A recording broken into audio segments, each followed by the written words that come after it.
verder stond op de agenda van de ministerraad van vandaag, en dat is denk ik echt een heel mooi moment, de aankondiging van het bestuurlijk akkoord met Aruba.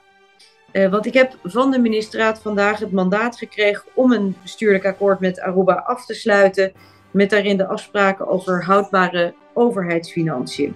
En het is de eerste stap om weer te gaan samenwerken aan een rijkswet.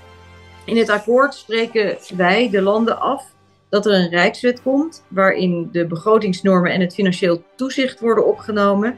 En met het sluiten van het akkoord gaat Aruba dan een lagere rente betalen voor de COVID-leningen. En die bespaarde rente kan Aruba besteden aan investeringen in eigen land. Zoals u weet, en u heeft er ook vaak vragen over gesteld, hebben we al langer gesprekken gevoerd over deze rijkswet.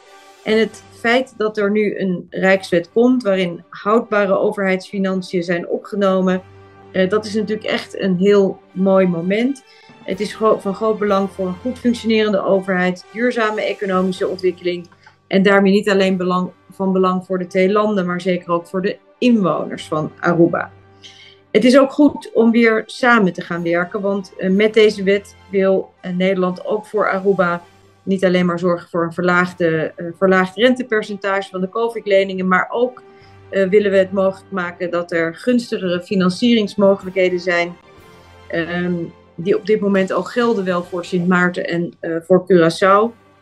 En in dat kader willen we natuurlijk ook zeker weten dat de overheidsfinanciën op het eiland goed geborgd zijn. Het gaat over leningen met langere looptijd en daarvoor is natuurlijk ook zekerheid nodig. Dus met andere woorden, met het rentevoordeel van lagere rente voor de COVID-lening in combinatie met ook het zorgen dat er de mogelijkheid bestaat gebruik te gaan maken van de financieringsvoordelen van Nederland, kan Aruba gaan investeren in nieuwe projecten en nieuwe ontwikkelingen.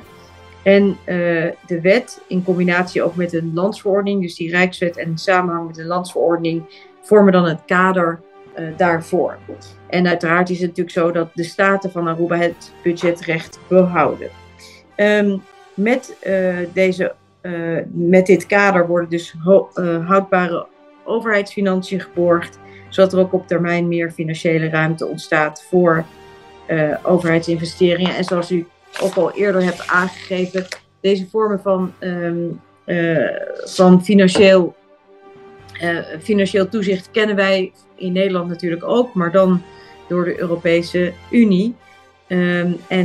Op deze manier kan Aruba jaarlijks tientallen miljoenen euro's besparen. En die besparingen kunnen natuurlijk worden ingezet voor investeringen in onderwijs, de energietransitie of infrastructuur. Uiteraard is die keuze aan de regering.